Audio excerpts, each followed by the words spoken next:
পিতা পুত্র পবিত্রাত্মার নামে আমেন। সহানুভূতি কষ্টভোগীর প্রতি অনুভূতি প্রকাশ করে, কিন্তু করুণা আরও এক ধাপ এগিয়ে যায়, এটি কষ্টকে দূর করে।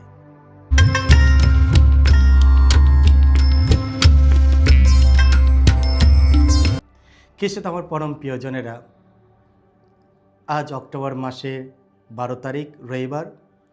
আর এই রবিবাসীয় দিনে ডেলি মান্না ঈশ্বরের বাণী প্রতিদিন আপনাদের সকলকে স্বাগতম জানাচ্ছে।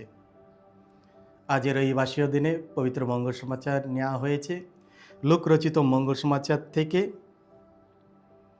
17 অধ্যায় 11 থেকে 19 পদ। এসো ভক্তিভাবে আজকের এই বাণীটি শুনি। মঙ্গলময় ঈশ্বরকে কৃতজ্ঞতা জানাতে হবে। জেরুসালেমে যাওয়ার সময় যিশু তখন সামারিয়া ও গ্যালিলিয়ার মাঝখানের সীমান্ত পথ ধরে এগিয়ে চলেছেন। তিনি একটি গ্রামে ঢুকেছেন। এমন সময়ে 10 জন কুষ্ঠরোগী তার সঙ্গে দেখা করতে এগিয়ে এলো। তারা কিছুটা দূরে দাঁড়িয়ে চিৎকার করে বলে উঠল, যিশু প্রভু, আপনি আমাদের দয়া করুন।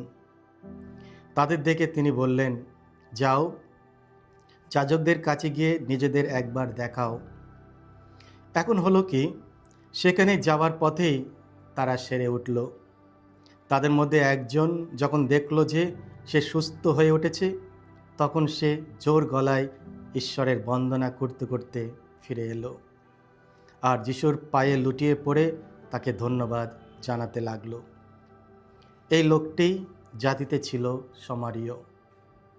তাই যিশু বলে উঠলেন, 10 জনের সবাই কি সেরে ওঠেনি? তাহলে বাকি 9 জন কোথায়? ভিন জাতির এই মানুষটি ছাড়া তবে কি এমন আর কাউকেই পাওয়া গেল না যে এখানে ফিরে এসে ঈশ্বরের বন্দনা করবে? তখন তিনি সমারীয় লোকটিকে বললেন, এবার উঠে পড়ো আর যাও, তোমার বিশ্বাসেই তোমাকে সুস্থ করে তুলেছে। এই হলো প্রভু যিশুর মঙ্গল সমাচার। প্রভু যিশু তোমার মহিমা প্রচারিত হোক। খ্রিস্ট আমার পরম প্রিয়জনেরা, প্রবচন গ্রন্থে বলা হয়েছে, বন্ধু সর্বদা ভালোবাসে আর ভাই জন্মায় বিপদের দিনের জন্য। প্রবচন গ্রন্থ 17:17। যখন জীবনে বিপদ আপদ আসে, তখনই বোঝা যায় কে সত্যিকারের ভাই, বোন এবং বন্ধু। আজকের পবিত্র মঙ্গল সমাচারে এমন এক অদ্ভুত ঘটনার উল্লেখ আছে, যেখানে দুই জাতির মধ্যে শতাব্দীর বিভাজন থাকা সত্ত্বেও একটি অপ্রত্যাশিত সাক্ষাৎ ঘটে। ইহুদি ও সামারীয়রা একে অপরের সাথে কোনো সম্পর্ক রাখত না, যদিও সামারিয়া ছিল জুদিয়ার মধ্যবর্তী অঞ্চলে। তারা পরস্পরের প্রতি প্রকাশ্যে শত্রুতাপূর্ণ ছিল। আজকের মঙ্গল সমাচারে কাহিনীতে এক বিরল ব্যতিক্রম দেখা যায়। একজন সামারীয় কুষ্ঠরোগী 9 জন ইহুদি কুষ্ঠরোগীর সঙ্গে। অনেক সময় বিপদ আপদ মানুষকে নিজেদের মধ্যে থাকা প্রাচীর ভেঙে ফেলতে বা পূর্বধারণা তুলে যেতে বাধ্য করে। যখন এই 10 জন কুষ্ঠরোগী যিশুকে দেখল, তারা সাহসের সঙ্গে অনুরোধ করল। তারা সরাসরি আরোগ্যের জন্য নয়, করুণার জন্য প্রার্থনা করল, যিশু প্রভু, আপনি আমাদের দয়া করুন। করুণা মানে হৃদয়ের ব্যথা। করুণা শব্দের আক্ষরিক অর্থ হল হৃদয়ের ব্যথিত হওয়া। কিন্তু করুণা কেবল সহানুভূতি বা অন্যের কষ্টের প্রতি সমবেদনা নয়। সহানুভূতি কষ্টভোগীর প্রতি অনুভূতি প্রকাশ করে, কিন্তু করুণা আরও এক ধাপ এগিয়ে যায়, এটি কষ্টকে দূর করে। একজন করুণাময় ব্যক্তি অন্যের দুঃখ ও কষ্টকে নিজের মতন করে অনুভব করেন এবং সর্বশক্তি দিয়ে সেই দুঃখ দূর করতে সচেষ্ট হয়। করুণা ন্যায় বিচারের সাথেও গভীরভাবে যুক্ত। মহান ধর্মবিদ ও স্বাস্থ্যবিদ সাধু থমাস আকুইনাস তিনি বলেছিলেন, করুণা ন্যায়কে ধ্বংস করে না, বরং তা ন্যায়ের এক বিশেষ পূর্ণতা। করুণা ছাড়া ন্যায় হয় নিষ্ঠুরতা, আর ন্যায় ছাড়া করুণা হয় অবক্ষের জননী। অনুতাপ ছাড়া ক্ষমা ন্যায়কে অগ্রাহ্য করে। ঈশ্বরের করুণা মন, হৃদয় ও শরীরকে আরোগ্য দেয়। এই 10 জন কুষ্ঠরোগী করুণা প্রার্থনা করেছিল কেন? তারা জানতো যে তাদের আরোগ্যের প্রয়োজন, শুধু শারীরিক নয়, আত্মিক দিক থেকেও। তারা অনুতাপ ও বিশ্বাসের সাথে যিশুর কাছে এগিয়ে আসে, কারণ তারা বিশ্বাস করে যে যিশু তাদের অপরাধবোধ ও কষ্টের ভার মুক্ত করে শরীর ও আত্মার পুনরুদ্ধার ঘটাতে পারে। তাদের করুণা প্রার্থনা ছিল একদিকে ক্ষমা প্রার্থনা, আবার অন্যদিকে দুঃখ থেকে মুক্তির আবেদন। যিশু সেই সকলকে করুণা দান করেন যারা বিশ্বাস ও অনুতাপের সাথে তার কাছে প্রার্থনা করে, তার কাছে এগিয়ে যায়, অনুতপ্ত হয়। কেন 10 জনের মধ্যে মাত্র একজন ফিরে এসে কৃতজ্ঞতা প্রকাশ করল?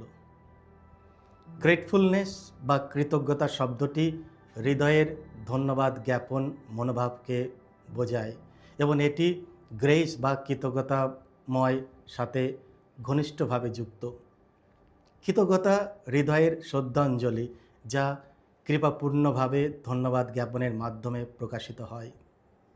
সেই সমারীয় কুষ্ঠরোগী যিশুর কাছে ফিরে এসে ভক্তি ও শ্রদ্ধার সাথে ঈশ্বরকে ধন্যবাদ জানালো, ঈশ্বরের বন্দনা করল।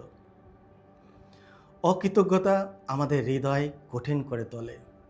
যদি আমরা ঈশ্বরের ও মানুষের প্রতি প্রদর্শিত করুণা ও সাহায্যকে মূল্য না দিই বা তা ভুলে যাই, আমরা অকৃতজ্ঞ হয়ে পড়ি।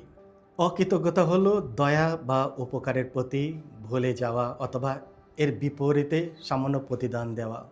এর ফলে সহজেই প্রেমহীনতা, অমানবিকতা, অসহিষ্ণুতা জন্মায়। এছাড়াও অভিযোগ, অসন্তোষ, অহংকার ও আত্মবিশ্বাসে ভরা মনোভাবের মতো নানা দোষ বৃদ্ধি পায়। আমরা কতবার আমাদের পিতামাতা, পুরোহিত, শিক্ষক ও প্রতিবেশীর প্রতি অকৃতজ্ঞ থেকেছি? আপনি কি ঈশ্বরের প্রতি তার দয়া ও সাহায্যের জন্য কৃতজ্ঞতা প্রকাশ করেন? আপনি কি আপনার আশেপাশের মানুষের প্রতি দয়া ও সহানুভূতি দেখান যখন তারা প্রয়োজনে থাকে? আমাদের এগিয়ে আসতে হবে, ঈশ্বরের প্রতি কৃতজ্ঞতা প্রকাশ করতে হবে।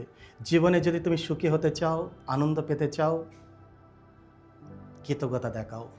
যারা তোমার পাশে থাকে, তোমার সাহায্য করে, তোমার দয়া করে, তাদের উপকার তুমি ভুলে যেও না।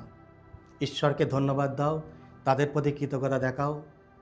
সেই সব জিনিস আশীর্বাদ হয়ে তোমাদের মধ্যে নেমে আসবে, যা তুমি অপেক্ষা করে থাকো। এসো আমরা আনন্দের সঙ্গে যা কিছু ভগবান আমাদের দিয়েছে, যা কিছু পাই এক অপরের মধ্য থেকে, আমরা সর্বদাই ভগবানকে কৃতজ্ঞতা দেখাই। তাহলে ঈশ্বর আমাদের খুশি হবেন, আমাদের প্রয়োজনে যা কিছু দরকার তিনি আরও উজাড়ভাবে আমাদের দিয়ে দেবেন। এসো প্রার্থনা করি।